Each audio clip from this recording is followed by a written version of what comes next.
Night ஒரு சின்ன work இருந்ததுனால அப்பா வீட்டுக்கு போயிருந்தோம். 3ம் ஸ்டாரும் எங்கள் கூடவே வந்துட்டு இருந்தாங்க. பட் எங்களுக்கு முன்னாடி வீட்டுக்கு போய் சேர்ந்துட்டாங்க.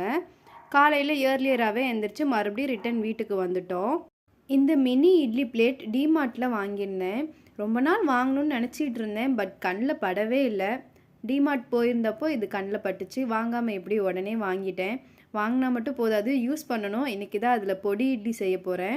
அதுக்கு ஒரு கடாயில் எண்ணெய் ஊற்றி கடுகு சேர்த்துக்கிட்டு ஒரு ஆனியன், ஒரு பச்சை மிளகாய் கட் பண்ணி வச்சுருக்கேன். அதையும் சேர்த்து நல்லா வதக்கி விட்டுறலாம்.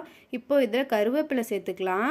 வெங்காயம், கருவேப்பிலை ரெண்டையும் நல்லா வதக்கிட்டு மினி இட்லி இதில் சேர்த்துக்கலாம்.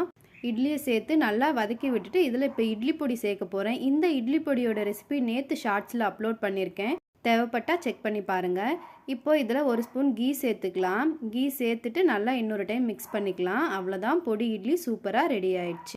பொடி இட்லி பிடிச்சவங்க